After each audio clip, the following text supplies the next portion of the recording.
'Tis I. Hey everyone, glad to see you back, glad to see you looking fresh, and today I wanted to gush about Marvel vs. Capcom 2. Because what a joyous occasion it is that this game is finally coming back, and so people can play it, and people can own it, and people can enjoy it. What a wonderful time. I cannot express how excited I am that Marvel vs. Capcom 2 exists again. And sure, if you go to an arcade, you could play it. I mean, you're not guaranteed to go to any old arcade and they'll have it, but if you know an arcade that has it, there you go. Sure, you could buy an arcade one-up machine for $600 and then own it that way. I would love to do that. The main point, not even just the biggest point, I don't got space for that right now. Love to one day. Even with this game being released other ways, I'd love to own that arcade one-up one day. But not everyone can afford that. Not everyone can have the space for that.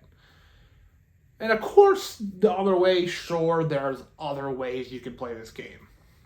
But not legally. Not physically. They did it, though.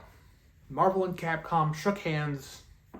They said okay. Whether it was the last Capcom collection, well, the Darkstalkers games involved, that kind of pushed them to show that, oh, these collection things could work. Or whether it was just the free Marvel vs. Capcom movement. Was it hashtag free MVC2? Started by Maximilian Dude, that whole thing.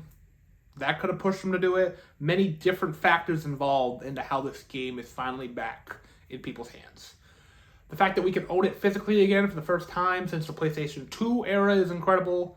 Because if you want to own this game physically, you had to get a Dreamcast copy or a PlayStation copy, and on paper that doesn't sound too hard, but the fact that those are hundreds of dollars a piece, especially if you want it complete, you're going to be spending more, that's a big hurdle for a lot of people. So sure, this game isn't disappeared from everything, right? It wasn't a digital only game, kind of like how Scott Pilgrim was for a long time, where people were like, you cannot legitimately get this game anywhere anymore unless you bought a used console that had it just kind of chilling on there. This game does exist, sure, but man oh man, is it a monetary hurdle for many people to actually own this game. Not anymore. Let's get into the positives. So Marvel vs. Capcom 2, if you don't know, is not even the second. It's a couple down the line of times that Marvel and Capcom have crossed paths. It is probably the biggest, the most well-beloved, the most respected of the Marvel vs. Capcom series. Although Marvel vs. Capcom 3 Ultimate has a lot of fans as well. That's the one I started with Marvel vs. Capcom 3. Down the line, I played Marvel vs. Capcom Infinite when that game came out. I was very excited for it.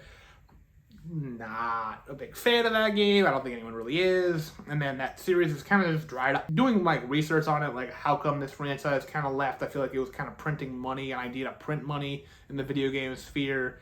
I mean, the Disneyfication of the franchise didn't help. You look at Marvel vs. Capcom 2, roster is filled to the brim with different X-Men, Fox characters. I say Fox characters, Marvel didn't license them. Yeah, they did. Right around then, yeah, they licensed them out. But around then, Marvel wasn't doing amazing money-wise, so they had to do something with all these characters. Give them to Capcom. Let's make some fighting games. But by Marvel vs. Capcom 3, the MCU was kicked off. It was going crazy. So they started just including characters that were going to be included in the MCU. We got characters like Nova, which still isn't part of the MCU really, but people were like, who is Nova? I mean, Rocket was in there, and Hawkeye was a newcomer, stuff like that. To where Doctor Strange, that was a big one. And these characters that weren't part of Marvel vs. Capcom before now were, but with less X-Men representation. And then you get to Marvel vs. Capcom Infinite, which has less characters overall, but absolutely zero representation from any of the Fox-owned properties at the time. So no Fantastic Four, which means no Doctor Doom, that was the big one. And then no X-Men, which is a ton of, your Wolverines, your Storm, Cyclops, Magneto's, any of them. Cyclops is the second face of this franchise. It's Ryu, Cyclops. Those are the two guys. Those are the two guys front and foremost on the poster now. So it's obvious that they know now, that's who needs to be the forefront. If we ever get Marvel vs. Capcom 4 or 5, whatever they're going to call it, technically it's 5. People are calling it 4, because 4 never existed. It was called Infinite. It's technically 5, but whatever. What do you want to call it? That game could exist now. Now that this relationship has been slightly repaired to the point where this game can exist again on storefronts and on store shelves, I have hope that this franchise could return. Now, if this franchise does come back, I have a little bit of a couple caveats.